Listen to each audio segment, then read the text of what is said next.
I would urge the international community to please look into this, because we know once the crisis happens, it's much more difficult. I repeat, it's much more difficult to control it. It's much easier right now for the world community to step in and see what is happening. And I urge them because we in Pakistan stand to suffer. अस्सलाम वालेकुम, मैं हूं फैसल तारड़।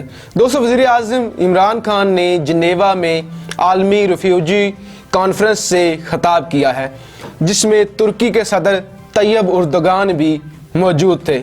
वज़ीर आज़म ने कहा कि तुर्की दुनिया का सबसे बड़ा मुल्क है जो शामी महाजरीन और दुनिया भर के महाजरीन को संभाल रहा है, और उसके बाद पाकिस्तान दुनिया का सबसे बड़ा मुल्क है जिसने एक लंबे अरसे तक मुसलमानों को पनाह दी है, महाजरीन को पनाह दी है।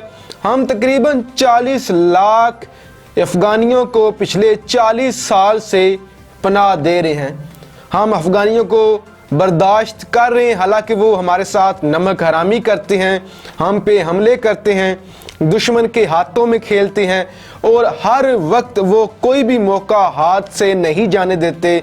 अभी कल ही 16 दिसंबर था, अफ़गानिस्तान से आर्मी पब्लिक स्कूल पे हमला हुआ था, बाचा खान यूनिवर्सिटी में अफ़गानिस्तान से हमला हुआ था, और हर दफ़ा वो सरजमीन पाकिस्तान के ख़िलाफ़ इस्तेमाल होती है। इसके अलावा दोस्तों, अब पाकिस्तान पे मुश्किल वक्त है। मुश्किल वक्त इसलिए नहीं कि पाकिस्तान माशी तौर पे कमज़ोर है, बल्कि अल्लाह का शुक्र है कि पाकिस्तान अब मजबूत हो रहा है। लेकिन मुश्किल वक्त इसलिए है कि अब हमने बड़े फ़ैसले करने हैं। बड़े फ़ैसले, एक तरफ मुस्लिम दुनिया का नया ब्लॉक बन रहा है, दूसरी तरफ हम सऊदी अरब और यूएई के प्रेशर में आ चुके हैं, जो कि हमें उस प्रेशर में नहीं आना चाहिए था। मलेशिया में 18 से लेकर 20 दिसंबर तक जो समिट हो रही है, उसमें पाकिस्तान के वज़ीर आज़म शिरकत नहीं कर रहे, बल्कि शाह महमूद कुरैशी शिरकत करेंगे। जब डॉक्टर महातीर मोहम्मद तक ये बात पहुंची है और उनको पता चला है कि इमरान खान शिरकत नहीं कर रहे, तो उनका ये कहना था कि आई अंडरस्टैंड, मैं समझ सकता हूँ। उनका ये कहना था कि मैं नाराज़ नहीं हूँ, मैं पाकिस्तान का हमेशा से साथ दूंगा, लेकिन आई अंडरस्टैंड कि इमरान खान की क्या मजबूरियाँ हैं। उसके अलावा आपने मुल्की हालात को देखा कि आज मुशर्रफ के ख़िलाफ़ फ़ैसला आया, फरियाल तालपुर को ज़मानत दे दी गई, इससे पहले आर्मी चीफ के ख़िलाफ़ जो प्रोपेगेंडा होता रहा। तो पाकिस्तान एक मुश्किल दौर से गुज़र रहा है। दोस्तों, वज़ीर आज़म ने जिनेवा कॉन्फ्रेंस में इंसानी हकूक़ पे आवाज़ उठाई, मसला कश्मीर पे आवाज़ उठाई, और वो हमेशा से दुनिया के हर फोरम पे मुसलमानों के हक़ में ज़रूर आवाज़ उठाते हैं, हमेशा से इंसानियत की बात करते हैं, सबसे पहले मुसलमानों की बात करते हैं। दोस्तों, आज की इस वीडियो में आगे चल के आप इमरान खान साहब की तकरीर भी सुनेंगे और आप देखें कि किस कदर पाकिस्तान की वो तर्जुमानी करते हैं, किस तरह वो दबंग अंदाज में तकरीर करते हैं और दुनिया भर में पाकिस्तान का लोहा मनवाते हैं। और आप लोगों को फ़ख्र करना चाहिए कि आपको एक ऐसा वज़ीर आज़म नहीं मिला जो पर्चियाँ पढ़ता है, जो जब बोलता है तो उसके पसीने छूट जाते हैं, बल्कि जब वो बोलता है तो बड़े बड़ों के पसीने छूट जाते हैं। दोस्तों, आप देखें कि वज़ीर आज़म ने अपनी तकरीर में क्या कहा। पाकिस्तान जिंदाबाद। A country where there's massive unemployment, we know what we go through. As a Prime Minister, I can tell you that Pakistan is, and again I'm proud to say, we are trying our best now in the peace process in Afghanistan, so that the refugees can go back with dignity. And we are praying that this peace process now succeeds. There's a political settlement in Afghanistan, so that the people of Afghanistan who've been suffering for 40 years of conflict, finally, they too can enjoy the dividends of peace. Mr. Secretary General and High Commissioner, one of the things I especially wanted to come here and point out, and I do want to tell the whole world, that they should be aware of one of the biggest impending refugee crises about to take place. In India, on the 5th of August this year, Indian forces laid siege to the people of Kashmir. Since 5th of August, 8 million Kashmiris have been literally shut inside. Their rights have been taken, people have been imprisoned, the leaders are in jail, all communication has been cut off.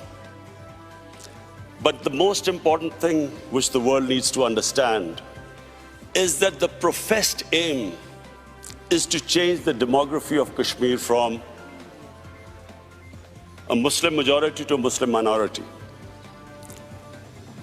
Now, if this is what the professed aim is, we are likely to have another refugee crisis. A refugee crisis that would dwarf other crises. In the United Nations General Assembly, I tried to appeal to the world community that they must take notice of this. What is going to happen? The people are under siege in Kashmir. Whenever the curfew is lifted, there are 900,000 Indian troops there. What is going to happen then? They're trying to change the demography by settling in Hindu population into Kashmir. What is going to happen then? So we know from our past experience, prevention is better than cure. If the world acts right now and puts pressure on the Indian government to stop this illegal activity, we could prevent this crisis. But we all know once a crisis starts, once there is a crisis, we all know that it's as we know right now, as we know what is happening, as we know what is going on in Turkey with the refugees. We all know that it's very difficult, it's complicated. So many issues come in the way. So number one, I would like the world community to take notice of what is happening. We in Pakistan are not just worried that there'll be a refugee crisis. We are worried that this could lead to a conflict between two nuclear-armed countries. And so the Secretary General of UN is sitting here. I'm looking forward to inviting you to Pakistan in February when we host the refugee conference there. But I would really appeal to the world community that this is the time to take notice. Secondly, there is another thing happening in India. In Assam, the government has passed a Citizen Registration Act. What does that mean? That means that every citizen has to prove their citizenship. This is what happened in Myanmar. Before the ethnic cleansing of Muslims started there, they were all supposed to first prove their citizenship. This is what is happening in Assam. Some 2 million people, mostly Muslims, are now required to prove that they actually are citizens of India. And according to one of the Indian ministers, the same act will, by 2024, will be all over India. So, along with this act, there is another law just recently passed that from Pakistan, Afghanistan, and Bangladesh, any minority that is persecuted can find citizenship in India. That means that anyone except Muslims can find citizenship in India. So therefore, if you put these two acts together, When when this act goes all over India, where every citizen will have to prove their citizenship, Secretary General, please understand the implications. There are 200 million Muslims in India. So anyone who cannot prove the registration will be deregistered as a citizen, except that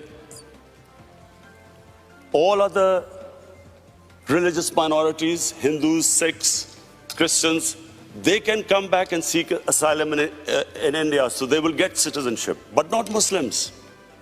So there are 200 Muslims in India.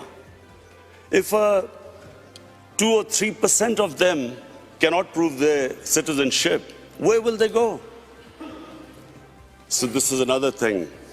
There are riots in India already, people are out in the streets. I would urge the international community to please look into this, because we know once the crisis happens, it's much more difficult. I repeat, it's much more difficult to control it. It's much easier right now for the world community to step in and see what is happening. And I urge them, because we in Pakistan stand to suffer. As it is,